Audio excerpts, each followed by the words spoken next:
ফুলে ফেপে ওঠা পাহাড়ি নদীতে হরপা বানে আটকে পড়ল স্কুল ছাত্র বোঝাই গাড়ি। প্রতিদিনের মতো যুদ্ধবীর উচ্চ মাধ্যমিক বিদ্যালয়ের ছাত্রছাত্রীরা গাড়িতে করে বাড়ি ফিরছিলেন। সেই সময় পাহাড়ি ফাগু নদী পার হওয়ার সময় মাঝ রাস্তায় আটকে পড়ল ছাত্র বোঝাই গাড়িটি। ঘটনাটি ঘটেছে কালিম্পং জেলার অন্তর্গত গরুবাথান ব্লকের পোখরেবুং গ্রাম পঞ্চায়েতের ফাঁসিটার বস্তি এলাকায়। জানা গিয়েছে গাড়িতে প্রায় 25 থেকে 30 জন ছাত্রছাত্রী ছিল। একদিকে আচমকা যখন নদীতে জল বাড়ছে এবং অন্যদিকে মাঝ নদীতে গাড়িটি আটকে পড়ার মুহূর্তে কিছুটা আতঙ্ক ছড়ায়। এরপর নদীর পার্শ্ববর্তী এলাকায় থাকা অন্যান্য গাড়ির চালক এবং স্থানীয় বাসিন্দারা তড়িঘড়ি গাড়িতে থাকা ছাত্রছাত্রীদের উদ্ধার করে নদী তীরবর্তী এলাকায় নিয়ে আসে।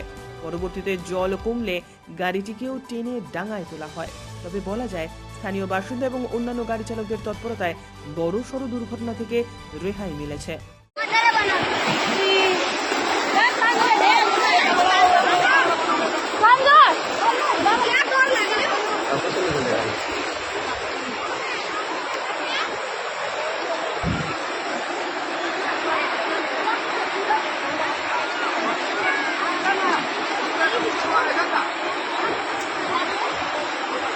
ব্যুরো রিপোর্ট, উত্তরের প্রহরী।